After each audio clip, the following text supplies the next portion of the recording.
Hello and welcome to Greenfruit Gaming. So today we're here to talk about the RTX 2060 Super and why I think it's still pretty relevant today.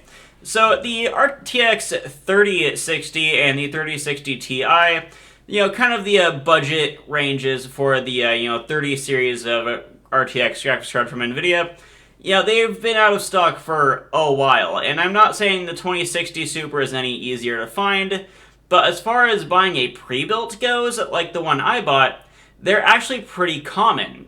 Similarly with 3070s and 3080s for some reason, when you get into pre-builds. And I feel like this card actually does hold up pretty well.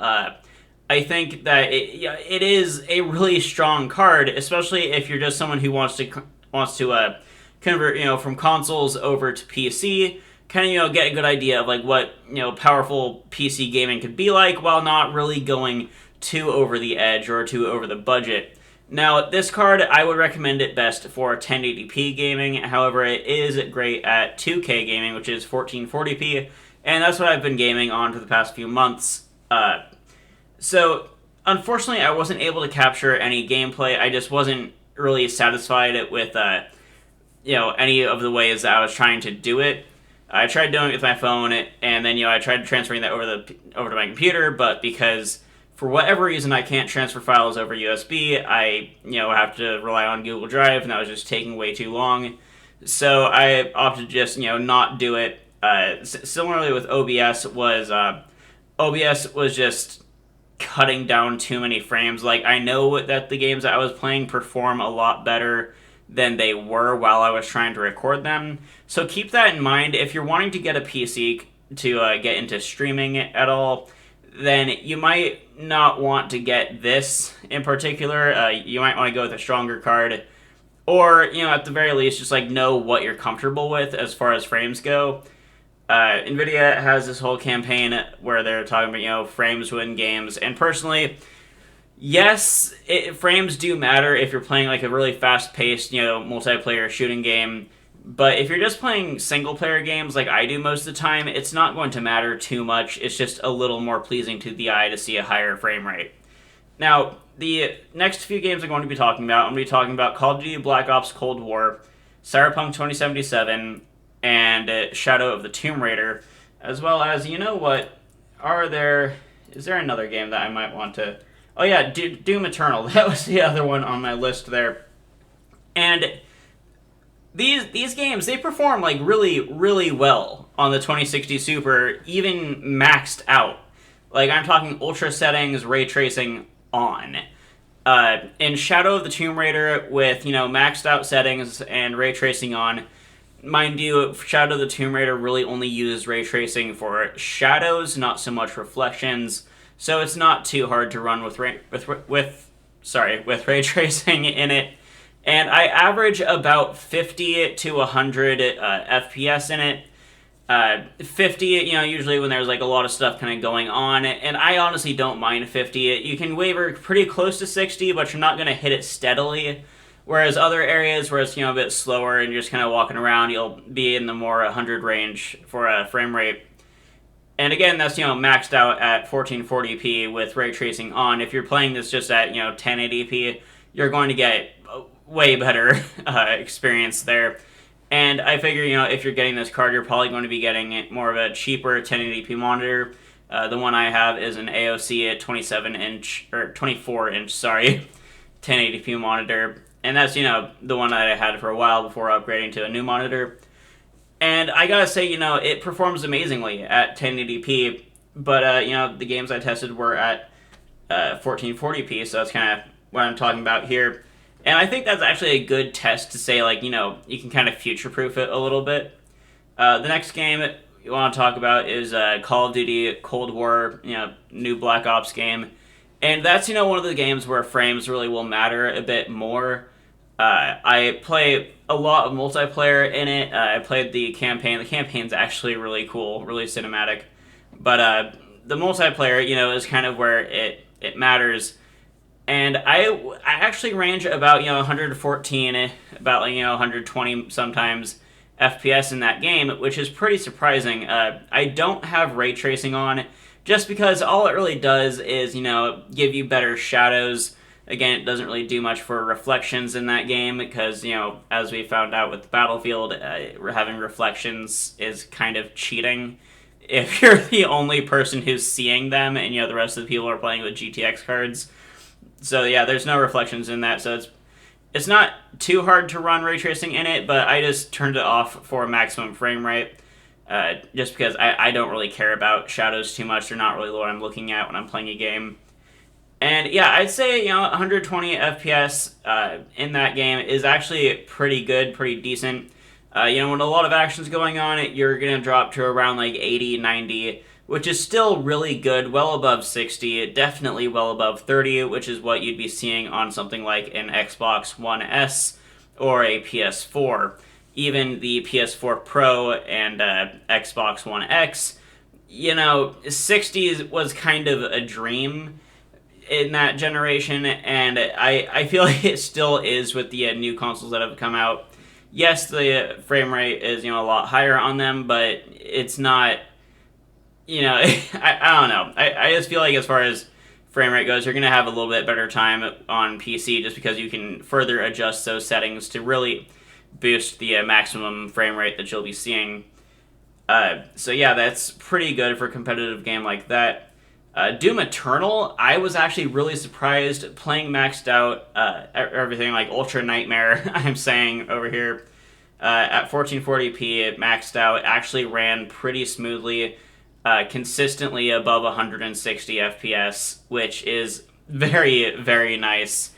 It's a great game. It's a very fast-paced game, so having that high frame rate really does help it out a lot.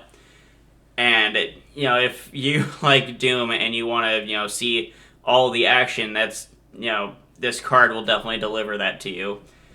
Now, the next game, kind of something that's a bit more controversial right now, and that is Cyberpunk 2077. So, when it came out, it was riddled with bugs, and I never had too many problems with them. Like, it wasn't something that I had an issue with.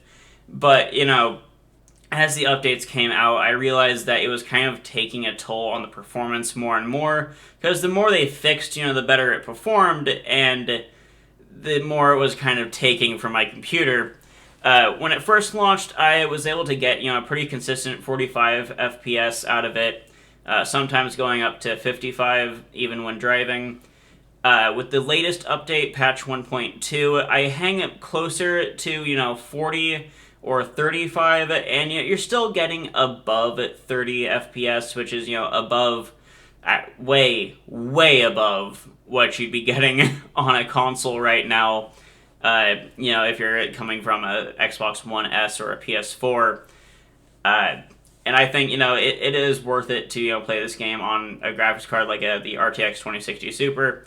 Just because, you are getting better performance out of it, and that, again, I'm playing that maxed out, like, everything is at the top, except for the settings where it says Psycho on it. I don't use that setting just because I feel like that's kind of reserved for 4K, and I'm not going to be seeing it anyway, so I have it all set to, Ultra and all that stuff. And yeah, I get, average 45 FPS out of that, which is really good, because that game is really hard to run. It's a very heavy game, and that's why it was almost impossible to record it with OBS, because, yeah, it was kind of a nightmare. I'm going to scroll through my Steam library real quick, just to kind of see if there is anything else that I wanted to mention that I've played recently. I always have the frame counter in the corner of my screen, just so I can kind of keep an eye on it. Let's see here, what's kind of relevant right now. A great use of ray tracing is in a game called Bright Memory. I usually get about 80, around 60 to 80 FPS in that, and that's actually, that's pretty good for the kind of game it is. I would compare it sort of like mixing Tomb Raider with Halo a little bit, actually, with the difficulty definitely being somewhere in the Dark Souls area. So if that's the kind of game that you want to play, this graphics card runs it amazingly and beautifully. And it's just like a really good-looking game, considering it was made, largely just by, one person. At least, from what I've read and, what I've heard of it. So I think that's just absolutely phenomenal for a game like that. That's, just inherently fast-paced. So you definitely want to have a high FPS when playing that, and the game is just absolutely beautiful. All of the games that I've played using this graphics card, maxed out, getting decently high FPS. I've never played a game where I got FPS lower than 30. Honestly, it's pretty rare that it's anywhere near 40 even. I usually perform above 80 going, upwards to 165, which is, where my monitor caps out at. And it's comforting to know that I can pretty much play any game I want on it. Sometimes I will lower the settings just to get a little more performance out of it, but that's just, a personal thing. I play games on the settings that I play them at. But yeah, no, I think that the RTX 2060 Super is still a really strong card, and it's actually pretty commonly found in cheap, budget pre-builds now that the 30 series is out. Now, the 30 series, it's been really hard to get one of those cards, but the RTX 2060 Super was actually reprinted in the middle of that drought. So it's, easier to get your hands on one now, especially through pre-builds. I'm sorry, my nose itches. But, yeah, no, you can pick up a PC with a 2060 Super in it for around $1,000. It's, pretty pricey, but I'd say that it's kind of worth it just because, the graphics card itself sold separately. It would be about $1,000 right now. So if you're into buying a new PC right now, I definitely look for one that at least has an RTX 2060 Super in it, because that would really get you going pretty fast. And again, my processor was a Ryzen 7 2700, and I'm running off of 32 gigs of RAM. My whole setup, my whole system that's running, it's pretty smooth. I mean, I made a video like a year ago unboxing this computer, talking about it a little bit, and that video kind of keeps getting more attention, so I just wanted to make a video kind of updating, is this still a good computer in today's climate?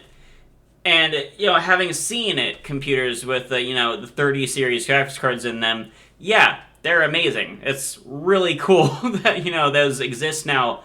But I do feel pretty humble and content with the PC that I have.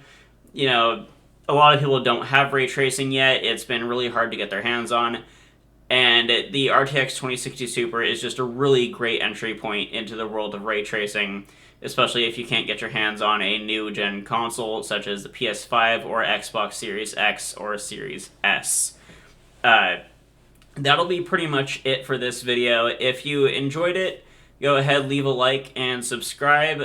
If you want to, say something, just leave a comment down below. That sounded really confrontational. If there's anything you want to, comment about the video, talk amongst yourself, in the comment section down below, and, I'll read through them. I'll respond, when I can. I always try to respond to, questions that pop up, so please feel free to just say whatever you need to say, and I'll, get to you if possible. Thank you for watching this video to the end. No one ever does, so consider yourself special. Thank you for watching, and I'm going to end the video here before I say thank you for watching again. Alright, bye.